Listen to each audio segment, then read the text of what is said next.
Nitro here. It's time for another retro tape review. This time we look at 1988's Blowin' Thunder from Television Art in Minnesota.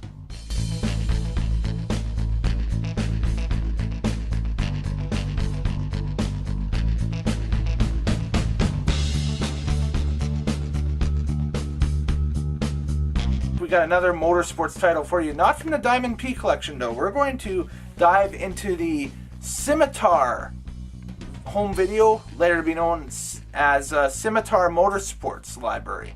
One of the many titles that they did during the 1980s across the board of all motorsports. We're talking not only drag racing, but IndyCar, NASCAR, truck and tractor pull. This one is called Blowin' Thunder.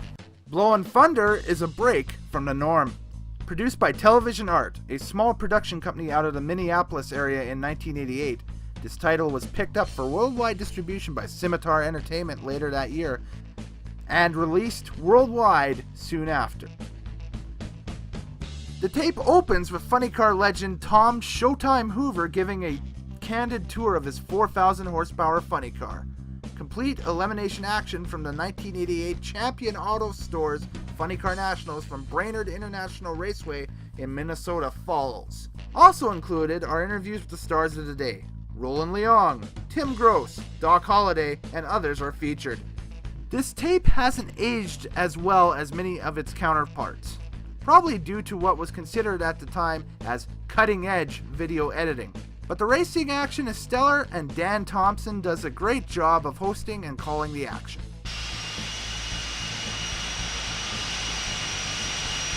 If nitro cars roar like a lion, these marshmallow roasters sound more like Godzilla.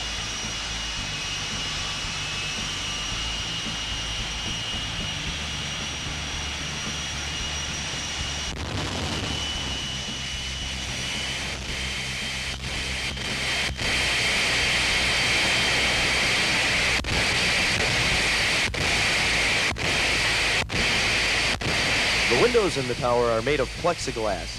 If they weren't, there wouldn't be any glass left in the place at all after these cars leave the line.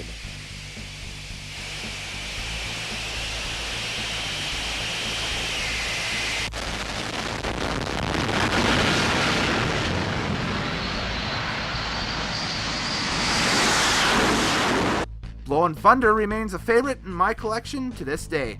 Another must-have for any drag racing and motorsports fan. So Blowin' Thunder, I'll give it an 8 out of 10. Nice tidy little number, 8 out of 10 for Blowin' Thunder. Great tape. Again, rarity might be an issue with this one. I don't really see it being advertised online.